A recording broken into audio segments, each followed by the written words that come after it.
Como le decíamos antes de la pausa, nos vamos a meter en esta entrevista aquí en el informativo central de BTV Noticias, un tema preocupante. En realidad vamos a sobrevolar varios de los asuntos. Estamos recibiendo a Gabriel Rossi, el secretario nacional de drogas de nuestro país. Gabriel, gracias por venir, un placer. Un gusto. Yo decía que hay tantísimos asuntos para desarrollar, pero bueno, ustedes, incluso yo estaba repasando las redes sociales, han hecho algunas presentaciones y es como que han instalado definitivamente la preocupación por el tema del consumo de energizantes, sobre todo en los sectores más jóvenes. Lo primero que voy a preguntar, ¿de dónde surge esa preocupación? O sea, ¿qué constataron que ustedes los llevó a decir, acá tenemos un problema, o por lo menos un foco a prestar atención? Sí, mirá, nosotros tenemos el mejor observatorio de América en cuanto al tema de drogas, ¿no? El Observatorio Uruguayo de Drogas es un observatorio realmente increíble en cuanto a la cantidad de investigaciones que ha hecho desde el 2004 a la fecha. Y porque además es el mismo equipo que ha hecho todas estas evaluaciones. Y se hace cada 2 años un estudio en estudiantes de enseñanza media entre 3 y 17 años que es válido para enseñanza pública y privada, para todo el país. Y recién en el 2014 se empezó a ver el consumo de energizantes. Antes se preguntaba marihuana, alcohol, otras sustancias. Y cuando se preguntó por los energizantes se encontró que era la segunda droga consumida. O sea, estaba el alcohol y después los energizantes. Te quiero hacer un paréntesis ahí, un puntito. ¿Se considera una droga? Sí, se considera una droga porque tiene cafeína y la cafeína es una droga adictiva. Ustedes me podrán decir, sí, pero yo consumo todos los días café, consumo todos los días mate, que también tiene cafeína. Que no está prohibido. No. Y el tema son los niveles que tenga esto. Como todo, muchas veces el tema es el nivel, ¿no? Y esto es una bomba de cafeína, que tiene sus efectos, ¿no? Y que tiene el efecto que sabemos de cafeína. La cafeína te despierta, la cafeína te activa, y que esto en una situación medida no es necesariamente nocivo, pero en menores de edad que están desarrollándose y que tienen un alto impacto desde el punto de vista de esto de la cafeína, puede llegar a tener problemas hasta cardiovasculares en personas que tienen la habilidad en este tema, ¿no? Claro. Y perdón que pregunte desde la ignorancia también, ¿qué es una medida? ¿Qué es consumirlo en medida? Bueno, porque, por ejemplo, no sé, si uno tiene un asado con amigos, de repente a alguien que le gusta, como se toma un fernet con cola, sí, tomar una bebida con energizante. Sí. Ahora, ¿qué es medida? Acá el tema es los menores de edad, o sea, los que están con el cerebro en desarrollo, tendrían, esto no pasa, pero tendrían que no consumir sustancias psicoactivas porque distintas sustancias alteran el funcionamiento de este cerebro que se está desarrollando. Hay mucha gente que me puede decir, esto no tiene relevancia, pero lo tiene. Las investigaciones dicen que el consumo de determinadas sustancias en este cerebro es distinto al cerebro ya desarrollado. Entonces es distinto que una persona adulta consuma energizantes a que lo haga un menor de edad. ¿Y está muy extendido el consumo de energizante entre los jóvenes? Absolutamente, absolutamente extendido. Mira, yo traje unos datos porque siempre me olvido del tema de los números, que te los digo rápidamente, y son, en el 2014 era 37,2, ¿no? En el 2016 lo mismo, en el 2018 39, en el 2021 54, 39 saltó a 54 de la población total de adolescentes y ahora subió al 65,9. En el 2018 39 y ahora 65, 66. Ese es el mismo punto donde está el alcohol, o sea, los adolescentes en el Uruguay consumen al mismo nivel hoy alcohol que estimulantes. ¿Por qué? Porque el alcohol te duerme y el estimulante te despierta. Lo que plantea el observatorio es que las personas, los adolescentes que consumen alcohol y energizantes tienen 3 veces más posibilidades de intoxicarse con el alcohol que los que no consumen con energizantes. O sea, está el problema por el consumo, vamos a decir, en la diaria, sí, y el consumo problemático de hacerlo en conjunto con el alcohol. Sí. Es un doble problema, vamos a decir. Sí, porque uno te duerme y el otro te despierta. En la medida que si yo solo me duermo, termino durmiéndome o yéndome al lugar. En la medida que estoy despierto, sigo tomando y me Consumo intoxico más alcohol. más. Sí. ¿La medida próxima a instrumental es la prohibición para menores de 18 años? Mirá, nosotros estuvimos evaluando esto. Es más, por las redes sociales se empezó a popularizar, se empezó a plantear de que nosotros lo íbamos a hacer desde el gobierno. Nosotros estuvimos evaluando desde el punto de vista de la evidencia científica de esto y no era muy robusta. Entonces, lo desechamos porque estamos planteando que todas las medidas tengan una evidencia realmente importante. Hay algunos países, países del este de Europa, Latvia, otros países muy pocos, habían prohibido, pero no veíamos cuál era la repercusión que habían tenido en cuanto a la disminución del consumo en menores de edad. O sea que por el momento ustedes descartan la prohibición. Sí. Sí. Se va a seguir vendiendo con campañas de concientización, de educación. ¿Sabes lo que pasa? Que nosotros estamos planteando que cuando hablamos de regularización, no solo esto se hace por decreto, la regulación se puede hacer también desde el gobierno, hay algunas cosas que se pueden hacer, se puede empezar a poner dentro, por ejemplo, en las latas, tal información que a veces no está, ¿no? Por ejemplo, dicen, tiene tanto de cafeína, pero te dicen, tiene guaraná. Cuando te dicen tiene guaraná, también el guaraná tiene cafeína, o sea que tenemos que sumarle la cafeína que te dice el fabricante y además le tenés que sumar la guaraná que tiene cafeína arriba, o sea que estamos hablando de que los niveles a veces no están bien declarados por firmas que son extranjeras y que llegan los paquetes al Uruguay en realidad, ¿no? No hay una fábrica acá. Claro, pero por ejemplo con el tema de los octógonos, hay muchos paquetes que llegan del exterior y sí, se le lo pone mismo. un Y se le octógono. Sí. O sea que por la vía que pueden llegar a ir es una posibilidad de estar. Sí, nosotros hemos tenido el otro día, hace una semana, presentamos 3 investigaciones de la Universidad de la República por distintos lugares. La gente que está trabajando en nutrición en la universidad, la gente de los profesionales de psiquiatría de niños, que habían hecho investigaciones, todos coincidiendo en el tema energizantes, y la Secretaría de Drogas en el observatorio. Todos confluían a que la evidencia en Uruguay plantea que este consumo es muy alto y que genera efectos nocivos en la salud con estas condiciones que decía, ¿no? No se manejan plazos para eventualmente disponer, no sé, etiquetado, advertencia. No, pero lo pensamos hacer lo más pronto posible y además estamos planteando que la regulación no solo implica el gobierno, sino que también la regulación tiene que tener la casa como regulación. Acá lo que se planteaba era que la mayoría de los adolescentes, quienes compraban el energizante, eran los padres. Claro. Y además plantear para nosotros la gran diferencia que hay entre las bebidas energizantes, que en realidad no te dan energía, lo que son bebidas estimulantes, hacer una diferencia con las bebidas deportivas. Hay otras bebidas que con las isotónicas. Claro, estas bebidas isotónicas que también se popularizan mucho, parece que no podés hacer deporte si no llevas una bebida isotónica, cosa también del marketing, ¿no? Porque te podés llevar agua y chao. Sí. Pero esas bebidas no tienen nada que ver con estas bebidas. Las bebidas isotónicas no tienen cafeína.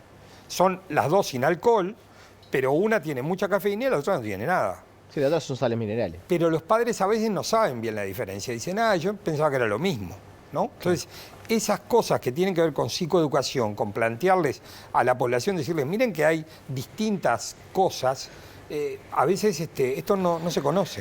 Le voy a plantear un asunto que en realidad es, no sé si decir filosófico, pero sí, en realidad quiero conocer su opinión. Sí. No sé si lo estuvieron desarrollando en la Junta Nacional de Drogas o no, si fue un tema de debate interno. Yo he sostenido, y hay quienes comparten el razonamiento, esto de el gobierno anunció en la política antitabaco restricciones al tema de los vapeadores, la prohibición, dice, de importar, comercializar. Esa lógica prohibicionista, ¿por qué se aplica para los vapeadores y no se aplica a la marihuana, por ejemplo?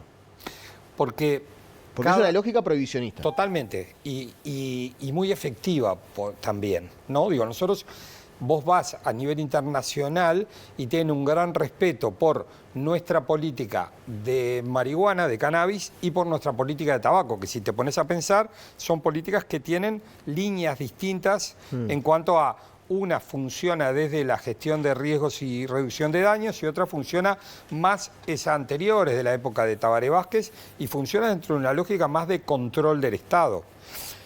Nosotros pensamos mucho porque en todas las sustancias las regulaciones son distintas. Nosotros somos un país regulador, ¿no? Regulamos el tema de tabaco, regulamos el tema de marihuana y también en este tema pensábamos dónde se aproxima más el tema de los energizantes y se aproxima más a la política del alcohol, que es una droga que nosotros hemos regulado, pero que no nos ha ido tan bien como con otras sustancias. Es un debe que tenemos como política de Estado. Se han intentado muchas cosas con el alcohol, pero hay como vías donde realmente no se es efectivo, sobre todo con el consumo en menores de edad. Hemos sido efectivos con el tema del alcohol, con el 0,0 muy discutido, sí, del tránsito, ¿no? Pero eso ha cambiado la cultura de las personas, a regañadientes, a algunos conformes, pero ha cambiado la cultura. En otros aspectos con relación al tema del alcohol, no. La idea no es que la gente no consuma alcohol. La idea no es que nosotros salgamos de la cultura del alcohol, que está muy inserta y que nos parece muy bien. La idea es que el alcohol no genere riesgos para la salud que los genera tanto como los genera el tabaco. Claro, pero por ejemplo, en el caso del vapeador, me imagino la idea es que la gente no consuma el vapeador, por eso se prohíbe. Yo lo que digo es, desde un aspecto hay como una especie de demonización, entiéndame sí, sí, el concepto, de un elemento que no digo que sea bueno ni mucho menos, es nocivo, pero tiene un tratamiento diferencial para otros elementos, otras drogas, otras sustancias que también son nocivas. Sí. Quería entender cuál era la lógica de por qué a uno sí prohibirlo y al otro no, lo regulamos pero lo permitimos. Sí, en realidad estos son instrumentos de alguna manera para el consumo y se ha planteado de que los vapeadores como tales, y en esto también cómo se inserta la cultura de niños y adolescentes, los vapeadores están también muy de moda en niños y adolescentes y había ingresado, y la industria tabacalera ingresa también por ese lado. Entonces se decidió plantear en realidad es volver a una política ya prohibicionista en este tema. Pero es cierto que tenemos una visión con distintas sustancias de una forma a veces que no se trata de la misma manera. Conversando en esa misma silla con Jorge Díaz, previo a la asunción, incluso creo que faltaban algunos días para que asumieran en el gobierno, él era muy enfático en el tema de tenemos que desarrollar una campaña dura para combatir el consumo de las drogas. El tema del consumo de pasta base, la gente en situación de calle y los problemas de abuso de sustancias. No quiso hacer una revisión sobre el pasado, ¿no? Pero decía, nosotros tenemos que encarar esto como una prioridad. Y el Frente Amplio, y en esto me hago cargo en el sentido de lo que pregunto, ha tenido con esta lógica de la regulación de la marihuana, eso, uno siente que ha faltado el tema de la campaña de educación, ¿no? O sea, ha estado el tema de la política de prevención, de control de daño, del control de riesgo, pero esto de educar para que la gente no consuma no ha sido con el énfasis que creo yo ameritaba, incluso que estaba establecido en la ley. ¿Qué van a hacer en este periodo de gobierno? Nosotros, una de las situaciones que estamos planteando como centrales dentro de la Estrategia Nacional de Drogas es armar dos sistemas, un sistema nacional de tratamiento y un sistema nacional de prevención. La prevención siempre ha sido como la hermana pobre, si querés, del tratamiento y no ha tenido un énfasis en cuanto a lo científico. La prevención siempre queda como, bueno, voy a hacer una charla a un colegio, a un liceo y con eso parece que fuera a cambiar las conductas de los adolescentes y esto no es así, o de los adolescentes o de los padres. Y esto no es así, con una charla no cambiamos la conducta de la gente. Y esto se hace con programas que se trabaje desde lo socioemocional para tratar de, bueno, pero ayudar. El país tiene antecedentes de campañas exitosas. Sí, pero Yo soy menos veterano que usted, pero ya tengo una edad, me acuerdo de la campaña contra el SIDA, la campaña contra el cólera, esto adquirido el lavado de manos, higienizar las verduras. Sí. O sea, tiene éxitos en campañas de concientización. Sí. Y en el tema de la pasta base, probablemente sea un tema que amerite una campaña de estas características. Sí, lo que pasa es que hay campañas que son informativas, ¿no? Vacunate, tenés algunas situaciones de ni que hablarlo del tabaco, ¿no? Ni que hablarlo del tabaco, pero lugares cerrados. cerrado. Pero no hubo una campaña así para combatir a la droga, a la pasta totalmente. base. Habría que hacerlo, pero lo que quiero decir es que la campaña sola no cambia. O sea, vos tenés que sumar la campaña a un programa de prevención. Y nosotros queremos hacer la campaña, pero además un programa de prevención. Queremos hacer programas específicos para determinadas sustancias. Vamos a hacer sobre el cannabis, vamos a hacer sobre el alcohol. Vamos a presentar en un mes un programa que se llama Intervenciones Breves en Alcohol para toda la población, que tiene que ver con poder hacer un tamizaje de la persona que consume y ver si tiene un consumo problemático o no. Le hago las últimas dos a manera de Sí. ping-pong porque me están volando el tiempo. ¿Piensan nueva variedad de marihuana para vender en farmacia en este periodo? Se está manejando, pero no está decidido todavía. ¿Usted cree que amerita? Por ahora no. Creo que con la Epsilon, con esta que tenemos, estamos bien.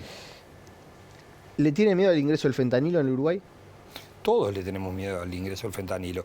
El tema es que no necesariamente el fentanilo es una realidad hoy. Hay que estar alertas, hay que estar formados en este tema. Tenemos gente que está En formada. Estados Unidos está haciendo estragos. En Estados Unidos, en Canadá, en alguna parte de América también, de América del Sur, que hay, sin duda. Pero lo que pasa es que nosotros tenemos mucha cosa con la actualidad de las drogas en el Uruguay. O sea, tenemos problemas con la cocaína, con el alcohol, con la pasta base, tenemos problemas con las personas en situación de calle, con las personas privadas de libertad. Todos esos temas tenemos que trabajarlos ya.